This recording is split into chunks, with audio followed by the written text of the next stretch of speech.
राजधर्म यह कहता है कि सबको समान दृष्टि से देखा जाए और कानून व्यवस्था बनाए रखने के लिए सब पर समान रूप से दंडात्मक कार्यवाही भी की जाए, चाहे वो जिस पक्ष का हो, चाहे सत्ता पक्ष का हो या विपक्ष का हो या आम नागरिक हो, उसमें भेदभाव नहीं होने चाहिए।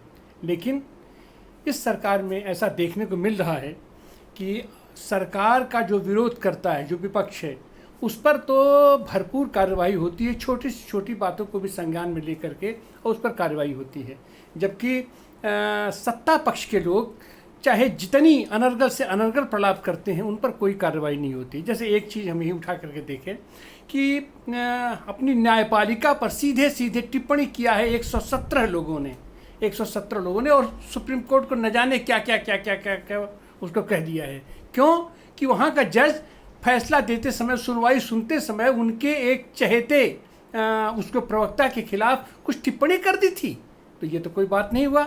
और वह कोर्ट जो अनावश्यक रूप से, जिसकी कोई ज़रूरत नहीं था, और अपने न्याय में, अपने आर्डर में बाकायदा उसका उल्लेख करके करता है और याचिकाकर्ता को ही जेल में डाल देता है, तो उस पर कहीं कोई कार्रवाई नहीं होती है।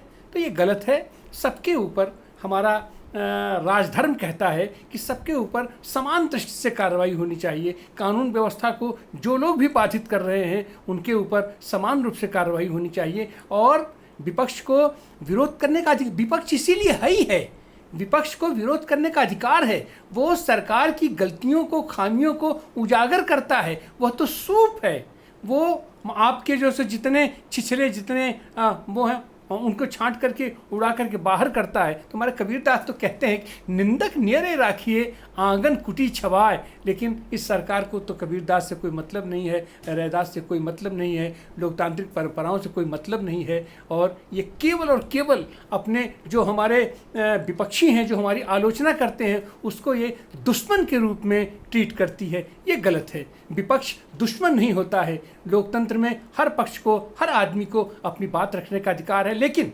कानूनी संयत के साथ, संयम के साथ, संविधान के तहत जो हमें अधिकार प्राप्त हैं, उनके तहत एक मर्यादा के साथ विपक्ष को भी बात रखनी चाहिए। इस बात का ध्यान विपक्ष को भी रखना चाहिए और सत्ता पक्ष को तो विशेष रूप से ध्यान रखना चाहिए, क्योंकि जिसके पास पावर है, क्षमा शोभती उस भुजंग को, जिसके पास गरल है, तो वह जो ताकत है वो तो सत्ता पक्ष के पास है। सत्ता पक्ष को हमेशा उदार रहना चाहिए और हर नागरिक को, हर प्रजा को बच्चे की तरीके से देखना चाहिए।